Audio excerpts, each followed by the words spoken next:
Kejadian pasal 4. Tema Kain dan Habel.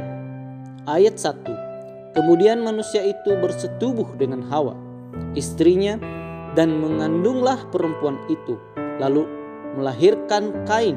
Maka kata perempuan itu, "Aku telah mendapat seorang anak laki-laki dengan pertolongan Tuhan." Ayat 2. Selanjutnya dilahirkannya lah Habel, adik Kain, dan Habel menjadi gembala kambing domba. Kain menjadi petani. Ayat 3. Setelah beberapa waktu lamanya, maka Kain mempersembahkan sebagian dari hasil tanah itu kepada Tuhan sebagai korban persembahan. Ayat 4. Habel juga mempersembahkan korban persembahan dari anak sulung kambing dombanya, yakni lemak-lemaknya. Maka Tuhan mengindahkan Habel dan korban persembahannya itu. Ayat 5. Tetapi Kain dan korban persembahannya tidak diindahkannya. Lalu hati Kain menjadi sangat panas dan mukanya muram. Ayat 6. Firman Tuhan kepada Kain, "Mengapa hatimu panas dan mukamu muram?" Ayat 7. Apakah mukamu tidak akan berseri jika engkau berbuat baik? Tetapi jika engkau tidak berbuat baik, dosa sudah mengintip di depan pintu. Ia sangat menggoda engkau, tetapi engkau harus berkuasa atasnya. Ayat 8. Kata Kain kepada Habel, adiknya, "Marilah kita pergi ke padang." Ketika mereka ada di padang, tiba-tiba Kain memukul Habel, adiknya itu, lalu membunuh dia. Ayat 9. Firman Tuhan kepada Kain, "Di mana Habel, adikmu itu?" Jawabnya, "Aku tidak tahu.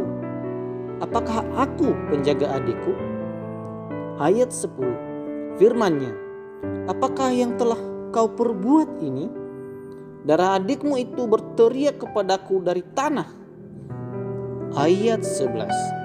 "Maka sekarang terkutuklah engkau, terbuang jauh dari tanah yang mengangakkan mulutnya, untuk menerima darah adikmu itu dari tanganmu."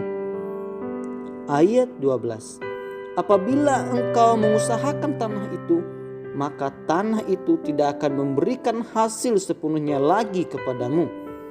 Engkau menjadi seorang pelarian dan pengembara di bumi." Ayat 13.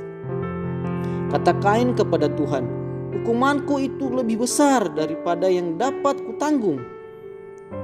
Ayat 14. "Engkau menghalau aku sekarang dari tanah ini, dan aku akan tersembunyi dari hadapanmu, seorang pelarian dan pengembara di bumi. Maka barang siapa yang akan bertemu dengan aku, tentulah akan membunuh aku." Ayat 15. Firman Tuhan kepadanya, "Sekali-kali tidak. Barang siapa yang membunuh Kain akan dibalaskan kepadanya 7 kali lipat." Kemudian Tuhan menaruh tanda pada Kain, supaya ia jangan dibunuh oleh barang siapapun yang bertemu dengan dia. Ayat 16. Lalu Kain pergi dari hadapan Tuhan, dan ia menetap di tanah Nod, di sebelah timur Eden.